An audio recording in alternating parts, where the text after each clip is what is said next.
14 अप्रैल 2026 को एक ऐसा बिल सामने आया है जो आने वाले समय में YouTubers, influencers, Instagram creators, Facebook creators और हर तरह के डिजिटल कंटेंट क्रिएटर्स की दुनिया बदल सकता है। अगर आप कंटेंट बनाते हैं, अगर आप ब्रांड डील्स करते हैं, अगर आप यूट्यूब, इंस्टाग्राम, फेसबुक या किसी भी प्लेटफॉर्म पर क्रिएटर हैं, तो ये वीडियो आपके लिए बहुत इंपॉर्टेंट है, क्योंकि इस नए बदलाव के बाद आपकी अर्निंग बढ़ सकती है, ब्रांड डील्स सिक्योर हो सकती हैं, आपको एक प्रोफेशनल पहचान मिल सकती है, लेकिन साथ ही कुछ रूल्स भी आएंगे, कुछ रिस्पॉन्सिबिलिटीज भी आएंगी, और अगर आपने इन्हें समझा नहीं तो फ्यूचर में प्रॉब्लम भी हो सकती है। इस वीडियो में मैं आपको बिल्कुल सिंपल भाषा में समझाऊंगा कि नेशनल क्रिएटर इकोनॉमी बिल 2026 आखिर है क्या, इससे आपको क्या फ़ायदा हो सकता है, कहाँ रिस्क है और स्मार्ट क्रिएटर्स कैसे इससे अपनी अर्निंग बढ़ा सकते हैं। तो वीडियो को आखिर तक ज़रूर देखिए, क्योंकि अगर आप क्रिएटर हैं और आपने ये बदलाव मिस कर दिया तो बहुत बड़ी स्ट्रैटेजिक गलती हो सकती है। मैं हूं सुनील चौधरी और डिजिटल दुनिया में लंबे समय से काम कर रहा हूं। क्रिएटर्स, कोच, एक्सपर्ट्स,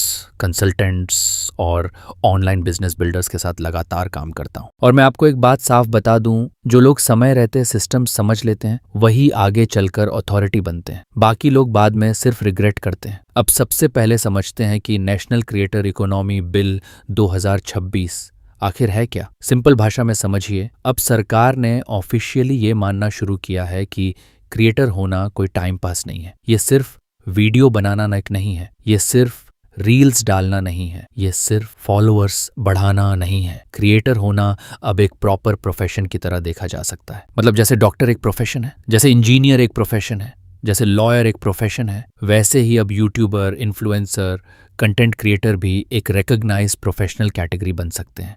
अब इसका प्रैक्टिकल मतलब क्या है? इसका मतलब ये है कि आने वाले समय में आपकी इनकम प्रूफ ज़्यादा वैलिड मानी जा सकती है। बैंक में लोन अप्लाई करना आसान हो सकता है। फाइनेंशियल इंस्टीट्यूशंस आपको हॉबी क्रिएटर नहीं बल्कि सीरियस अर्निंग प्रोफेशनल की तरह देख सकते हैं। ब्रांड्स भी आपको सिर्फ एक रैंडम पेज ओनर नहीं बल्कि प्रोफेशनल मीडिया क्रिएटर की तरह ट्रीट कर सकते हैं। और यही सबसे बड़ा माइंडसेट शिफ्ट है। जो लोग अभी भी कंटेंट क्रिएशन को हल्के में ले रहे हैं उन्हें समझना पड़ेगा, क्रिएटर इकोनॉमी अब मजाक नहीं रही, ये अब एक स्ट्रक्चर्ड इंडस्ट्री बन रही है। अब आते हैं उस पॉइंट पर जो शायद हर क्रिएटर ने कभी ना कभी फेस किया है। ब्रांड डील मिली, काम किया, वीडियो बना दी, पोस्ट पब्लिश कर दिया और पेमेंट अटक गई। कितने क्रिएटर्स के साथ ऐसा हुआ है?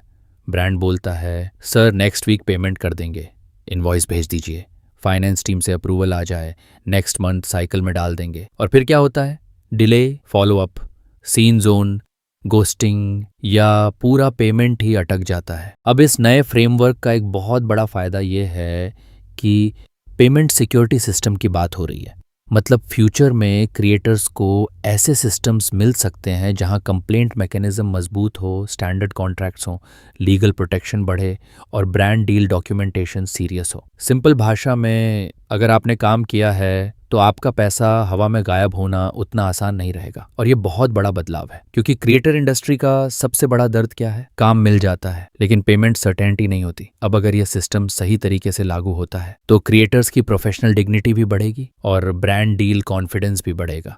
अब एक और long term game changer point, creator welfare और सोशल सिक्योरिटी। आज क्रिएटर लाइफ बाहर से बहुत ग्लैमरस दिखती है, लेकिन रियलिटी क्या है? एल्गोरिदम डाउन हुआ, इनकम डाउन, चैनल डिमोनेटाइज्ड हुआ, इनकम डाउन, अकाउंट हैक हो गया, प्रॉब्लम, ब्रांड डील्स रुक गईं, कैश फ्लो डाउन, प्लेटफॉर्म ने रीच गिरा दी, पूरा मॉडल हिल गया। यानी क्रिएटर की इनकम अक्सर अनस्टेबल होती है। अब अगर फ्यूचर में क्रिएटर वेलफेयर सिस्टम्स आते हैं तो क्रिएटर्स को बेनिफिट्स मिल सकते हैं, जैसे health insurance type support, retirement support, emergency welfare या कुछ स्ट्रक्चर्ड असिस्टेंस सिस्टम्स। ये सब कितना और कैसे आएगा ये फ्यूचर एग्जीक्यूशन पर डिपेंड करेगा, लेकिन कॉन्सेप्ट लेवल पर देखें तो ये क्रिएटर इकोसिस्टम को मैच्योर बनाता है। क्योंकि पहले क्रिएटर अकेला था, अब क्रिएटर धीरे धीरे एक रिकॉग्नाइज्ड इकोनॉमिक कंट्रीब्यूटर बन रहा है और ये माइंडसेट शिफ्ट बहुत बड़ा है। अब आते हैं एक बहुत इंपॉर्टेंट पॉइंट पर, डिस्क्लोजर रूल्स। ये पॉइंट बहुत पावरफुल भी है और थोड़ा सेंसिटिव भी। अगर आपने कोई पेड प्रमोशन किया है, अगर आपने किसी ब्रांड से पैसा लिया है, अगर आपने किसी प्रोडक्ट को प्रमोट किया है,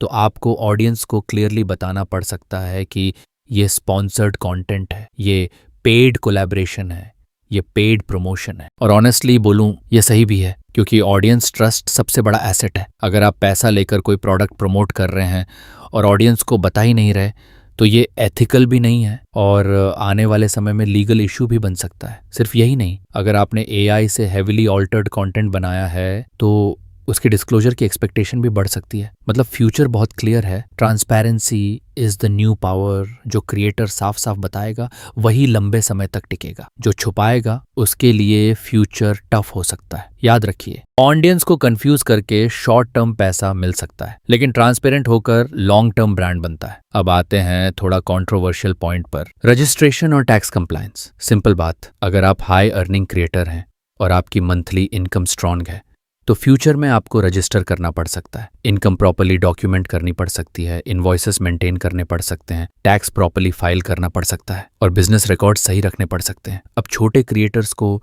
यह सुनकर टेंशन हो सकती है, लेकिन एक सच सुनिए, अगर आप सीरियस क्रिएटर हैं तो आपको वैसे भी ये सब इवेंचुअली करना ही चाहिए, क्योंकि रैंडम क्रिएटर माइंडसेट से ग्रोथ सीमित होती है, लेकिन बिजनेस क्रिएटर माइंडसेट आपको स्केल देता है। तो ये बदलाव क्रिएटर्स से बेसिकली यही कह रहा है, अगर अर्न कर रहे हो तो प्रोफेशनली ऑपरेट भी करो।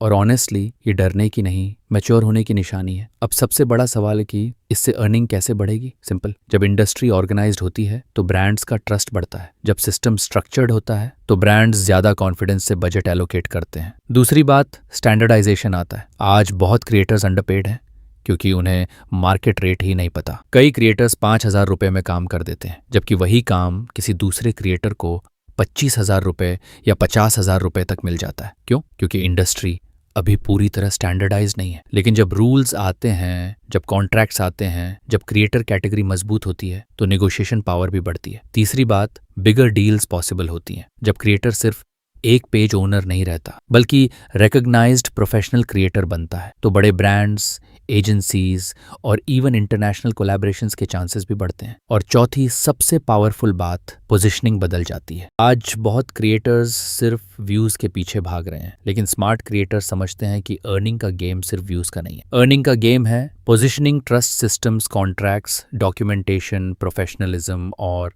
Long term authority.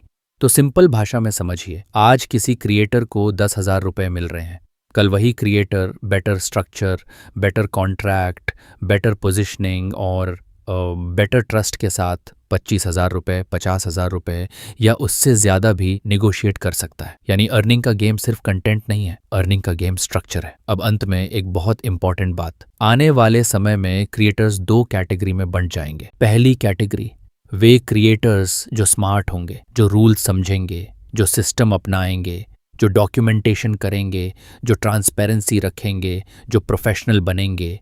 ये लोग ग्रो करेंगे, इनकी अर्निंग भी बढ़ेगी, इनकी अथॉरिटी भी बढ़ेगी। दूसरी कैटेगरी, वे लोग जो बोलेंगे छोड़ो यार, कौन करेगा ये सब, जैसा चल रहा है चलने दो, बाद में देखेंगे। और फ्यूचर में यही लोग सबसे ज्यादा स्ट्रगल करेंगे। तो अगर आप क्रिएटर हैं तो आज से ही एक डिसीजन लीजिए, कंटेंट सिर्फ मत बनाइए, अपने आप को एक प्रोफेशनल क्रिएटर बिजनेस की तरह बिल्ड कीजिए, क्योंकि आने वाला समय उन्हीं का है जो सिर्फ कंटेंट क्रिएटर नहीं बल्कि स्मार्ट क्रिएटर एंटरप्रेन्योर बनेंगे। अगर आप क्रिएटर हैं, कोच हैं, एक्सपर्ट हैं और अपनी डिजिटल प्रेजेंस को सिर्फ कंटेंट तक सीमित नहीं रखना चाहते बल्कि उसे इनकम, इम्पैक्ट और अथॉरिटी में बदलना चाहते हैं, तो व्हाट्सएप कीजिए 975999923, एक मैसेज लिखिए, I want to build my digital system. बाकी आपकी क्या राय है इस नए क्रिएटर बिल और क्रिएटर इकोनॉमी के इस बदलाव पर मुझे कमेंट में ज़रूर बताइए। अगर वीडियो वैल्यूएबल लगी हो तो लाइक करिए, चैनल सब्सक्राइब करिए और ऐसे ही पावरफुल ब्रेकडाउन्स के लिए जुड़े रहिए। मिलता हूँ अगली वीडियो में एक और स्ट्रॉन्ग और प्रैक्टिकल टॉपिक के साथ।